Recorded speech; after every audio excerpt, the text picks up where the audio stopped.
Good evening, and welcome to Sleepy Night Channel. Set your volume low, get comfortable, and let your mind drift.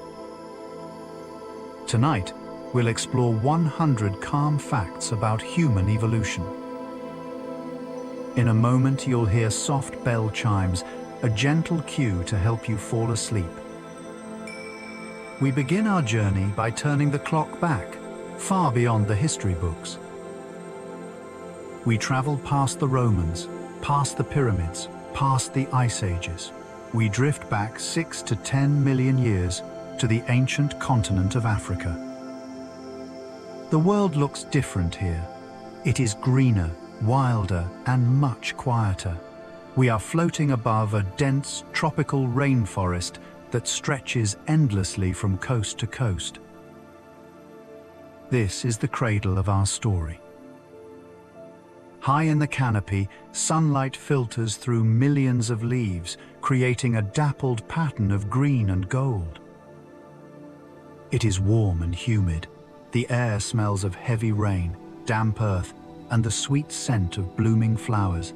This forest is a sanctuary, a safe haven rising high above the ground.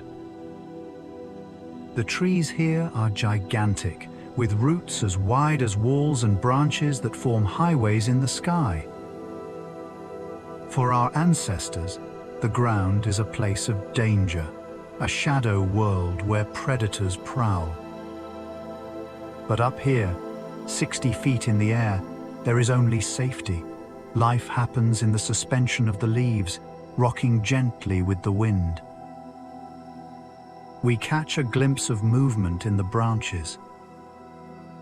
It is our earliest ancestor, a creature that is not quite human, but not just an ape either.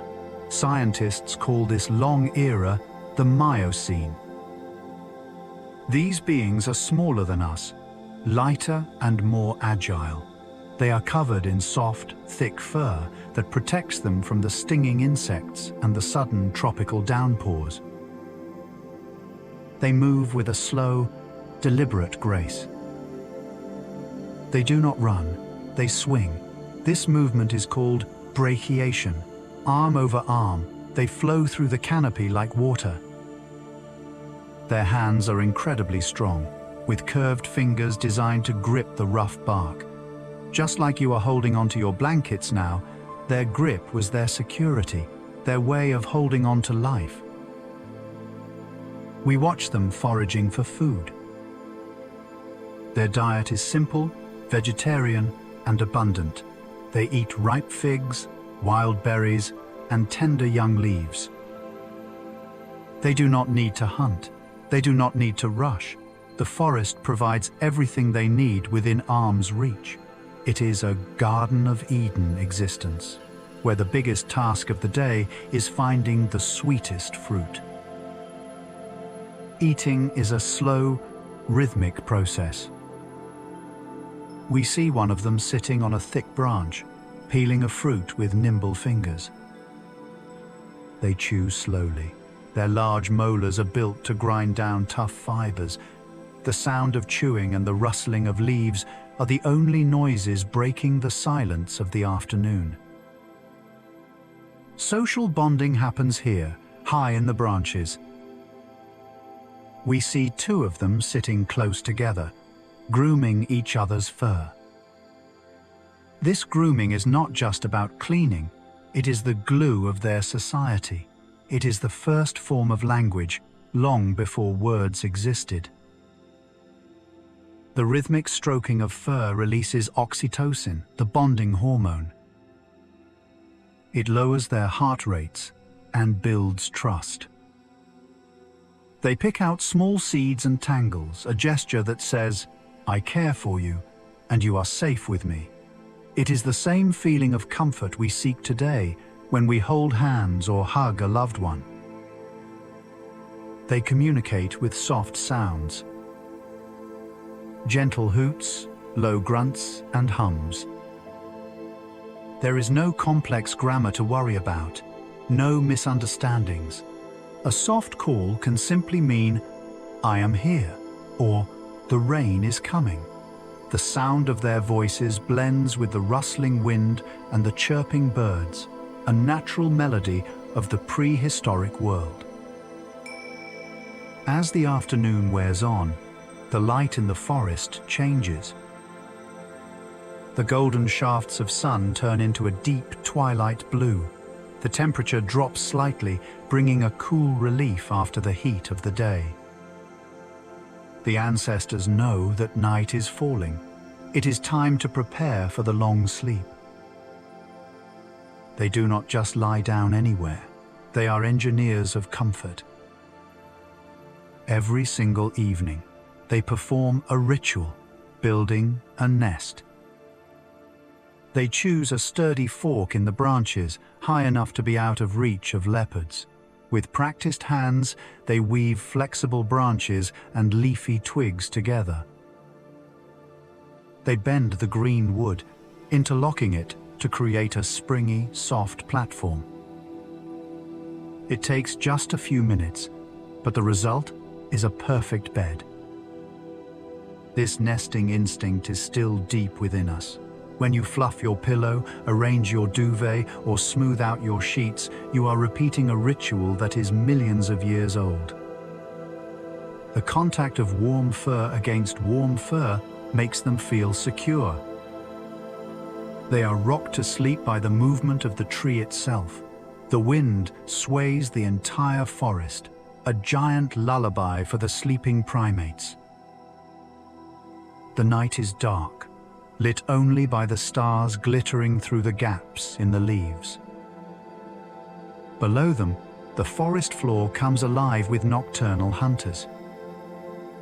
But they are not afraid. They are high up, invisible in the canopy.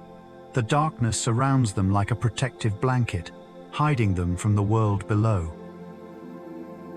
We drift through this ancient night with them. We feel the peace of a world without clocks. There are no deadlines here. There is no concept of being late. There is only the rhythm of the sun rising and setting. The heartbeat of the forest is slow, steady, and eternal. Time moves forward, drifting like a slow cloud across the sky. Millions of years pass in what feels like a single breath. The climate of the earth begins to change. The heavy rains that fed the thick jungles become scarce. The air grows drier.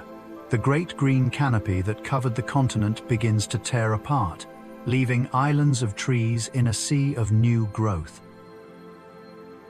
A new ocean appears, not an ocean of water, but an ocean of grass. The savanna is born. It is a world of gold and yellow, stretching out to meet the blue sky. The silence of the rainforest is replaced by the soft, dry rustling of tall grass swaying in the wind. It is a vast, open space, filled with sunlight and distance. Our ancestors must change with the world. The trees are too far apart to swing between them. To travel from one grove to another, they must come down. We see a figure rising above the tall grass. It is Australopithecus. She stands just under 4 feet tall, a small silhouette against the vast horizon. She does something revolutionary. She stands up on 2 legs. It is a wobbly, uncertain movement at first, but standing upright changes everything. For millions of years, eyes look down at branches and leaves. Now, for the first time, eyes look forward, scanning the edge of the world. We focus on the feet. The gripping toe of the ape has disappeared. The foot has become a platform, an arch designed for endurance. We hear the rhythm of the first footsteps. It is the start of a journey that will eventually lead humanity to every corner of the globe. Walking is a controlled fall. With every step, the body falls forward, only to be caught by the other leg. It is a pendulum motion, incredibly efficient. While other animals must sprint and stop, our ancestors developed the power of walking for hours without tiring. They become the travelers of the animal kingdom. Because they are standing, their relationship with the sun changes. On four legs, the sun beats down on the entire back. Upright, only the head and shoulders are exposed. They catch the cooling breeze that flows above the grass. They can travel in the heat of the day when the lions and leopards are asleep in the shade. But the greatest gift of standing is found in the hands. Since the legs are doing the walking, the hands are suddenly free. They are no longer needed for support. They hang empty by their sides, waiting to be used. We see a mother carrying something precious. She is holding her infant in her arms while she walks. In the trees, babies had to cling to their mothers. Now, the mother can cradle the child. This simple act of carrying creates a new bond. It allows them to carry food back to a safe place. It allows them to pick up a stick or a stone, turning the environment into a tool. The hand becomes the primary way of interacting with the world. Even now, as you rest, your hands are likely relaxed, curling gently, remembering their ancient purpose of holding on. The diet changes in this golden world. The fruit is scarcer. They begin to dig. They find roots, tubers, and nuts hidden underground. Their teeth grow thicker to grind these harder foods. They are adaptable survivors, finding energy in the dry earth. Life on the ground is dangerous, but it also offers a new perspective. Being able to see over the grass means they can spot predators from far away. They live in tight-knit groups. A lone individual is vulnerable. A group is a fortress. They constantly check on each other, calling out with soft vocalizations to ensure everyone is close. As the sun begins to set over the savannah, painting the sky in violet and orange, the group seeks safety. They are not yet masters of the dark. They retreat to the remaining clusters of acacia trees or rocky outcrops. The night here is vast and open. The stars seem brighter, unobstructed by the canopy. They huddle together in a sleeping pile. Bodies pressed close, sharing warmth, breathing in sync. This physical closeness is their shield against the fear of the dark. There is comfort in the weight of the group. It is the feeling of heavy blankets, of being tucked in, of being surrounded by safety. The wind whispers through the acacia thorns. The heat of the day radiates back up from the ground. They close their eyes, tired from the day's travel. The first walkers of the earth drift into dreams, their legs finally at rest. Another 1,000,000 years drift by like clouds over the plains. The ancestors are changing again. They are growing taller, their legs lengthening for long-distance travel. We see a new figure striding across the landscape, Homo erectus, the upright man. They look much more like us. They have lost most of their thick fur. Instead, their skin is dark and smooth, designed to sweat and cool down in the heat of the African sun. They are the first true wanderers, capable of walking not just across a valley, but across entire continents. But their greatest change is not in their legs, but in their hands. We watch a man sitting by a riverbed holding 2 stones. He is not just playing, he is working with intent. He strikes one stone against the other with a sharp, rhythmic sound. He is chipping away flakes to create a sharp edge. This is the birth of technology. For the first time, a mind has imagined a tool that does not exist yet, and then created it. These hand axes are the Swiss Army knives of the prehistoric world. They can cut wood, dig for roots, and butcher meat. The rhythm of the stone knapping is a sound of focus, a meditation that will echo through human history for 1,000,000 years. The sun begins to dip low, painting the sky in deep purples and bruised reds. In the past, this was the time of fear, the time to run to the trees or the cliffs. But this group does not run. They gather together in a clearing. In the center of their circle, something miraculous is happening. A small pile of dry leaves and twigs begins to smoke. A spark is caught, nurtured, and blown gently into life. Suddenly, a yellow flame dances upwards. Fire. For animals, fire is a terrifying force of destruction. But for these ancestors, it has become a tool, a pet they have tamed and learned to feed. The fire changes everything about the night. It creates a circle of light and warmth, pushing back the darkness. Predators, the lions and hyenas, are afraid of the flames. They prowl at the edge of the light, their eyes reflecting in the dark, but they do not dare to come closer. Inside the circle, the humans are safe.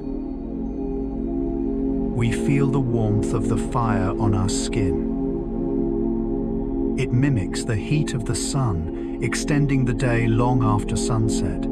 For the first time, the night is not just for sleeping, it is for living. They sit close to the hearth, shoulder to shoulder. The flickering light illuminates their faces, revealing smiles and gestures. The fire brings another gift: cooking. They learn that heating food makes it softer, safer, and richer. Meat becomes tender, tough roots become sweet. Digestion becomes easy. Because their stomachs have to work less, their bodies have more energy to grow bigger brains. We watch them eat together.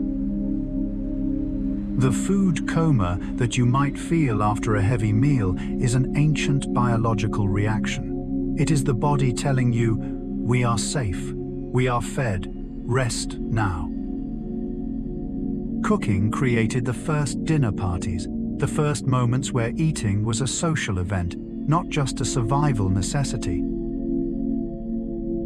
Around the fire, the silence is broken by sounds. Not just calls, but the beginnings of rhythm and storytelling. Maybe they tap stones together, maybe they hum. They look into the flames, mesmerized by the dancing orange shapes. It is a trance state that we still fall into today when we stare at a candle or a fireplace. The fire is the first home. Before this, home was wherever you stopped walking. Now, home is where the fire is burning. It is a fixed point of comfort in a chaotic world. It allows them to sleep deeper than any primate before them. In the trees, sleep was light. You had to be careful not to fall. You had to listen for leopards, but on the ground, guarded by the fire and the group, they can enter REM sleep, the deep dream state. It is in this deep sleep that the brain repairs itself, processes memories, and solves problems. The campfire gave us the gift of dreaming. The night deepens. The fire burns down to glowing red embers. The group settles down on furs and woven mats spread on the earth. The heat radiates from the ashes, keeping the cold air at bay. They breathe in the scent of wood smoke, a smell that still signals safety to our primitive brains. One individual stays awake a little longer, adding a log to the fire. He looks up at the stars, the same stars we see tonight. He is the guardian of the flame, the watcher in the night. But soon, even he succumbs to the heaviness of his eyelids. The crackling of the wood is the only sound left, a lullaby that has comforted humanity for 1,000,000 years. We leave the warm plains of Africa behind and travel north into a world that is holding its breath. The climate has shifted dramatically. The Earth has entered the great ice ages. Huge glaciers, miles thick, are creeping down from the pole, covering Europe and Asia in a blanket of white. The air is sharp and cold. The lush jungles are gone, replaced by the mammoth steppe, a vast, dry grassland buried under snow. In this harsh white landscape, we meet a new kind of human, the Neanderthal.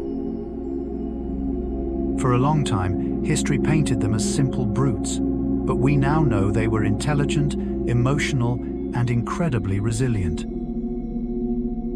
They are built for the cold. They are shorter and stockier than us, with heavy bones and thick muscles. Their bodies are designed to hold on to heat, like a thermos flask keeping warm in the winter. We look at their faces. They have prominent brow ridges and large, wide noses. These noses are not accidental.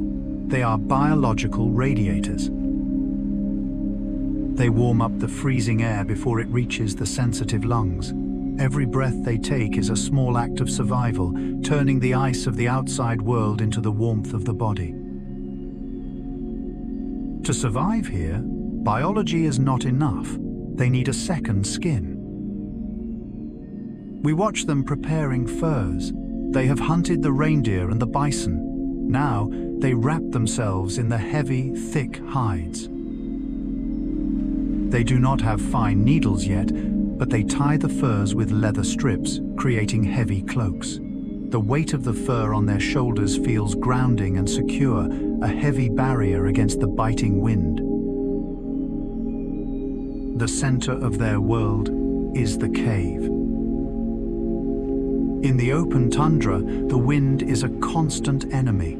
The cave is the mouth of the earth, a place of stillness. We follow them inside. The temperature stabilizes. The howling of the blizzard is muffled by the thick stone walls. It is dark, but it is safe. Inside the cave, the fire is burning. It is larger than the fires on the savannah. It is the heart of the group. They sit on furs spread over the rock floor close to the flames. The light dances on the cave walls, creating moving shadows that look like animals running. Some scientists believe these flickering shadows inspired the very first stories. Neanderthals are masters of care. We have found skeletons of Neanderthals who were old, blind, or had broken bones that healed years before they died. This tells us something beautiful. It means the group did not leave them behind.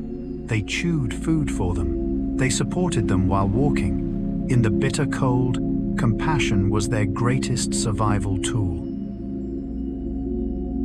We witness a quiet moment of grief. A member of the clan has passed away. They do not just leave the body, they dig a shallow grave in the floor of the cave. Soil analysis shows traces of pollen around these graves. It suggests they might have placed flowers with the dead: yarrow, cornflower, and hollyhock. This act marks a profound shift in evolution. It is the first time we see evidence of spirituality, of thinking about the after. They are caring for someone who can no longer help them. It is a gesture of pure love, preserved in the earth for 50,000 years. Life in the cave is intimate. There is no privacy. Everyone sleeps together in a pile of limbs and furs.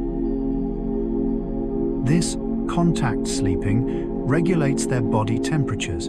If one person shivers, the others warm them up. It is a level of physical closeness that we rarely experience today, but our bodies still crave it. Outside, the aurora borealis paints the sky in green and violet. The snow reflects the ghostly light. The silence of the Ice Age is heavy and absolute. There are no engines, no planes, no distant cities, just the sound of the wind and the crackling of the fire. They retreat deeper into the shelter. The cave offers a sensory deprivation from the harsh world. Wrapped in bison skins, with full bellies and the smell of wood smoke, they drift into hibernation-like sleep. They are the kings and queens of the winter, safe in their stone castle. The ice begins to retreat. Slowly, over thousands of years, the great white glaciers pull back towards the poles. The world turns green again. Rivers swell with meltwater. A new kind of human steps into this warming world. Homo sapiens. Us. We look different from the Neanderthals. We are lighter, thinner, less suited for the brute cold, but we carry a new weapon: imagination. For the first time, a creature on Earth can see things that do not exist yet. An ape sees a tree and sees shelter. We see a tree and imagine a boat, a spear, or a carving. This ability to dream while awake changes everything. It allows us to reshape the world to fit our needs, rather than just surviving in it. We retreat into the deep caves, not just for warmth, but for something else. We carry torches made of animal fat, casting a flickering orange glow into the absolute dark.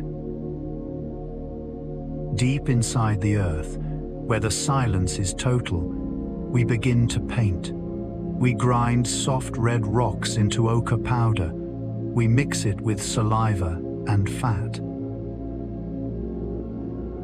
We press a hand against the cold stone wall. We blow the red pigment over it, leaving a negative image, a handprint. It is a message across time.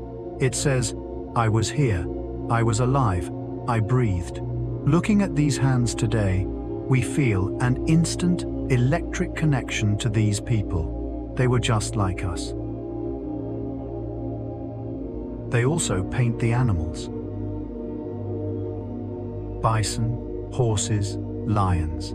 They paint them with such movement and grace that in the flickering torchlight, the animals seem to run across the rock. This is the birth of art. It is the mind taking a break from survival to appreciate beauty, to capture a memory and hold it still forever. Around the fire, another invention is born, the needle. It seems small, a tiny sliver of polished bone with a hole in the top, but it is a revolutionary technology. Before the needle, we just wrapped furs around us. With the needle, we can sew. We can tailor clothes that fit the body perfectly, trapping heat against the skin. This comfort allows us to relax. We are no longer fighting the air every second of the day. We see a mother sewing a hood for her child, stitching love into every seam. It is a rhythmic, repetitive motion that is deeply soothing to watch. In the shadows of the camp, a pair of yellow eyes watches us. A wolf, normally an enemy, But this one is curious. It comes closer, drawn by the smell of cooking meat. A human throws a bone. The wolf eats. It does not attack. Over generations, this distance closes. The wolf becomes the dog. This is the first friendship across species. The dog offers protection, hearing dangers that we cannot hear. In return, we offer food and warmth.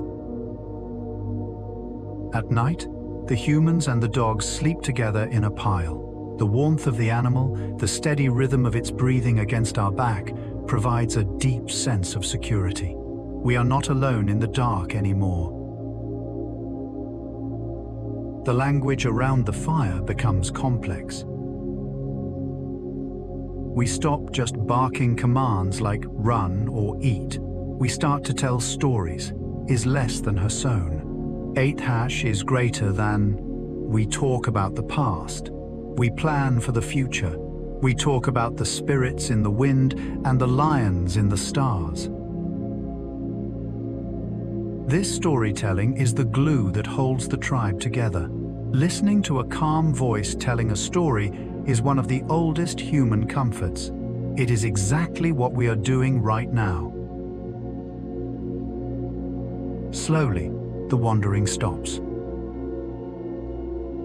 Instead of chasing the herds, we learn to put a seed in the ground and wait. This is the invention of patience. Agriculture forces us to slow down, to match our pace to the seasons. We watch the grass grow. We wait for the rain. We build the first permanent houses. Mud bricks dried in the sun, thatched roofs made of river reeds. For the first time, a human has a bedroom, a space that is theirs, a place where they can leave their things and know they will be there when they return. The walls offer a psychological safety that the open savanna never could. The world outside is wild, but inside, the air is still and familiar. We begin to shape the clay of the riverbanks. We make pottery, bowls and jars to hold water and grain. The spinning of the potter's wheel is hypnotic. The smoothing of the wet clay is a sensory grounding technique. These vessels mean we don't have to be thirsty. We can store water right next to our beds. With a roof over our heads and food in the granary, the night becomes a time of wonder. We look up. The sky is a pristine, lightless black, dusted with the band of the Milky Way. We connect the dots. We see hunters, bears, and rivers in the stars.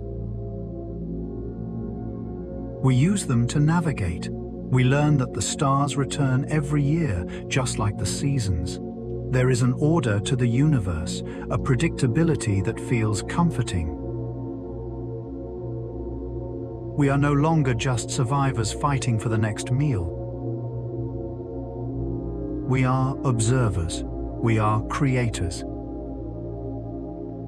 We have carved out a space of safety on the planet, a place where we can sit, breathe, and think.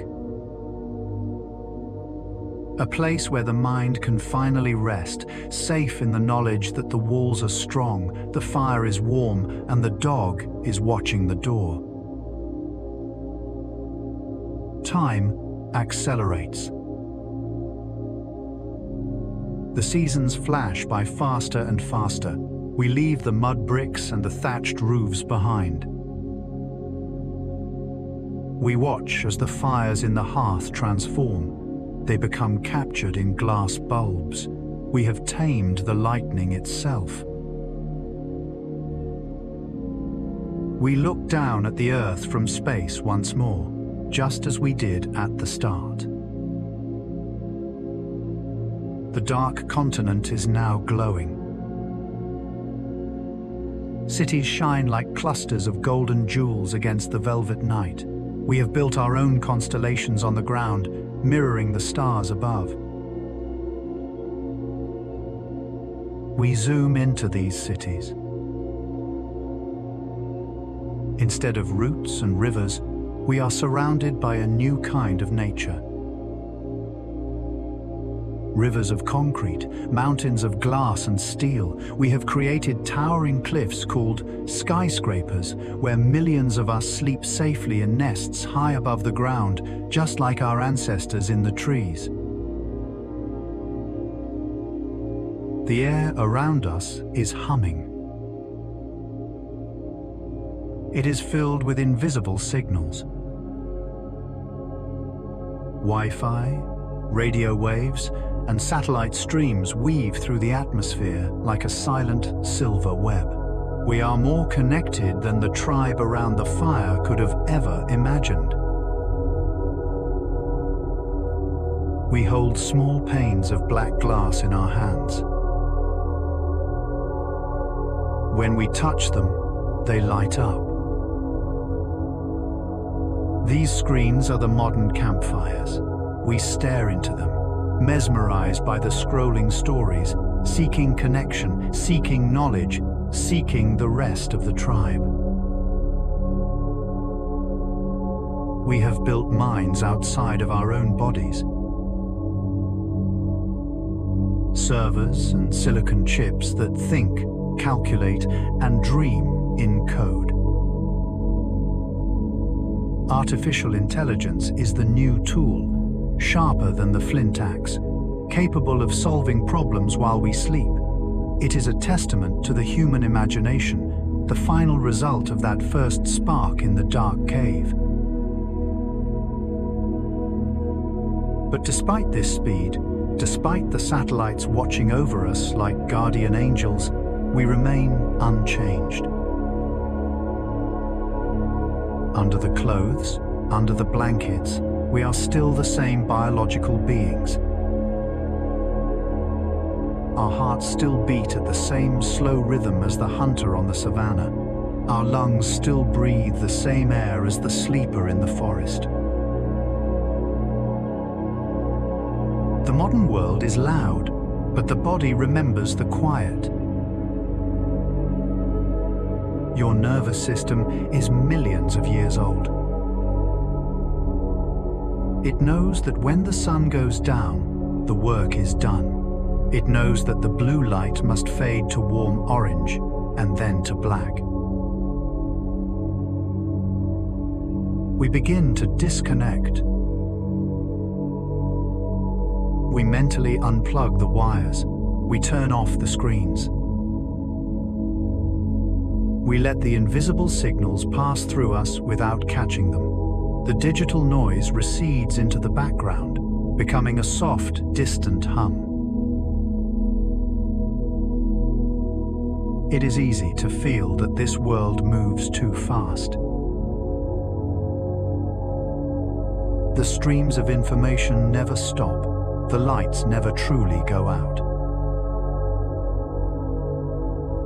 But there is a quiet beauty in this speed, if we choose to see it.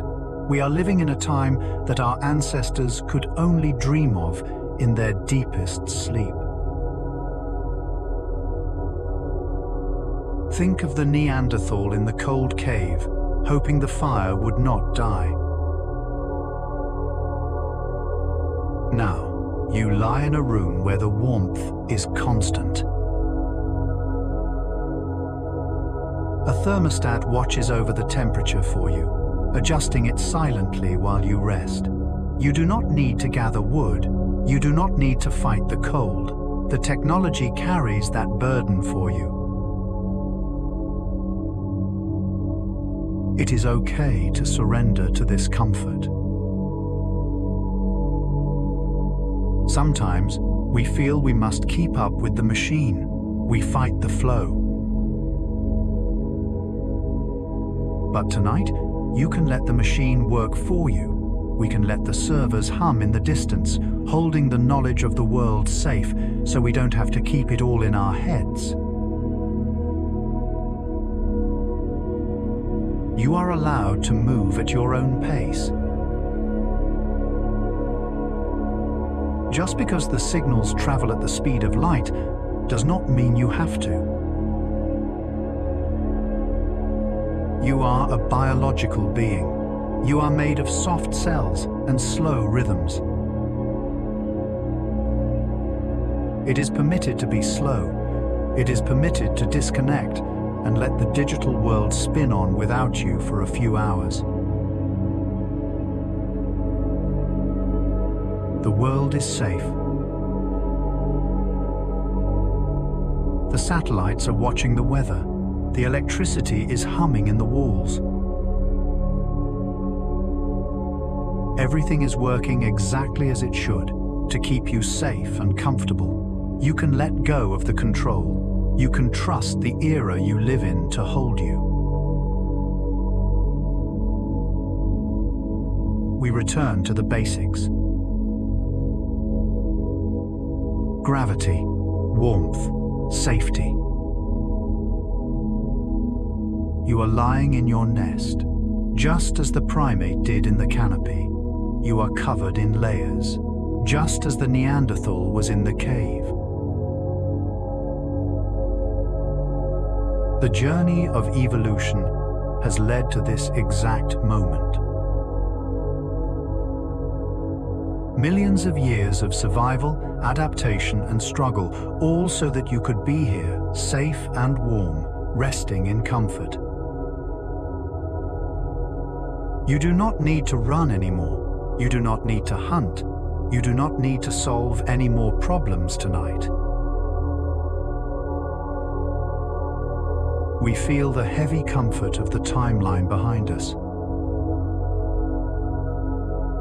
All those ancestors standing behind you, a long line stretching back to the beginning of time. They are watching over your sleep. They survived so you could rest. The city lights outside are blurring. The world is turning away from the sun. The great wheel of history slows down to a stop. There is only the rise and fall of your chest. Inhale. The ancient past. Exhale. The modern day.